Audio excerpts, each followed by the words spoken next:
Hi అండి. అందరికీ నమస్కారం. Welcome to my channel. ఈ వీడియోలో ఏపీ ప్రభుత్వ ఉద్యోగులకు మరియు పెన్షనర్లకు 12వ పీఆర్సీపై తాజా ప్రకటన వచ్చేసింది. దీనికి సంబంధించినటువంటి పూర్తి తాజా సమాచారాన్ని వీడియోలో తెలుసుకుందాము. వీడియోని ఎక్కడే కానీ స్కిప్ చేయకుండా ఎండ్ వరకు చూసేయండి. అప్పుడు ఇన్ఫర్మేషన్ పూర్తిగా అర్థమవుతుంది.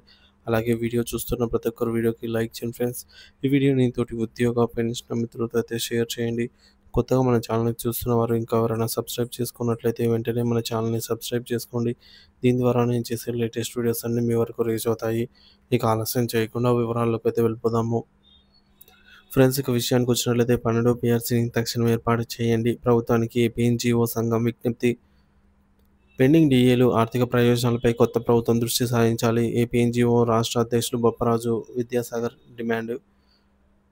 రాష్ట్రంలో కొత్తగా కొలువుదీరిన కూటమి ప్రభుత్వం అభివృద్ధి సంక్షేమ కార్యక్రమాలను అమలు చేయడాన్ని స్వాగతిస్తున్నామని, అదే సమయంలో లక్షలాది మంది ఉద్యోగులు, ఉపాధ్యాయులు, పెన్షనర్లు ఎదుర్కొంటున్న దీర్ఘకాలిక సమస్యల పరిష్కారం పైన తక్షణమే దృష్టి సారించాలని ఏపీఎన్జీఓ సంఘం రాష్ట్ర అధ్యక్షులు బప్పరాజు అలాగే విద్యాసాగర్ గారు ప్రభుత్వానికి విజ్ఞప్తి చేశారు. ముఖ్యంగా ఉద్యోగుల వేతన సవరణ కోసం 12వ పీఆర్సీని వెంటనే ఏర్పాటు చేయాలని ఆయన గట్టిగా డిమాండ్ చేశారు. ఆదివారం విజయవాడలోని ఏపీ ఎన్‌జీఓ భవన్‌లో జరిగిన మీడియా సమావేశంలో ఆయన మాట్లాడారు. ఈ సందర్భంగా అసోసియేషన్ నూతన ప్రధాన కార్యదర్శిగా ఎన్నికైన విజయనగరం జిల్లాకు చెందిన డివి రమణను ఘనంగా సత్కరించారు. గత ప్రభుత్వ నిర్లక్ష్యంతో తీవ్ర నష్టం. విద్యాసాగర్ గారు మాట్లాడుతూ గత 5 ఏళ్ల పాలనలో ఉద్యోగులు ఆర్థికంగా, మానసికంగా తీవ్ర ఇబ్బందులు ఎదుర్కొన్నారు. సకాలంలో జీతాలు రావాల్సిన ఆర్థిక ప్రయోజనాలు అందక ఎన్నో అవస్థలు పడ్డాము. నేడు ఏర్పడిన కూటమి ప్రభుత్వంపై ఉద్యోగ వర్గాలు ఎన్నో ఆశలు పెట్టుకున్నాయి. వారి ఆకాంక్షలకు అనుగుణంగా ప్రభుత్వం వేగంగా స్పందించి అపరిష్కృతంగా ఉన్న సమస్యలను పరిష్కరించాలని కోరారు.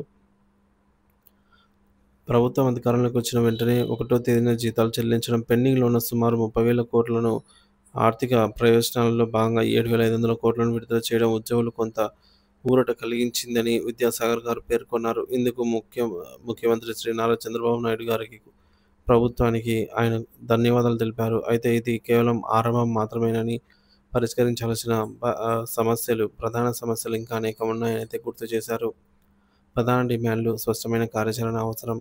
12వ పీఆర్సీ ఏర్పాటు. వాస్తవానికి 2023 జూలై 1 నుండే కొత్త పీఆర్సీ అమలు కావాల్సి ఉంది. కానీ నేటికి పీఆర్సీ ఏర్పాటుపై ఎలాంటి ప్రకటన లేకపోవడంతో ఉద్యోగులు తీవ్రంగా నష్టపోతున్నారు. పెరుగుతున్న ధరలకు అనుగుణంగా జీవన ప్రమాణాలను కాపాడుకోవాలంటే తక్షణమే 12వ పీఆర్సీ నియమించి మధ్యంతర భృతి ఐఆర్ ప్రకటించాలి. డీఏ బకాయిల విడుదల. అపరిష్కృతంగా ఉన్న 3 డీఏ విడతలను వెంటనే మంజూరు చేసి వాటి బకాయిలను చెల్లించాలి. ఇది ఉద్యోగులకు తక్షణ ఆర్థిక ఉపశమనం కలిగిస్తుంది.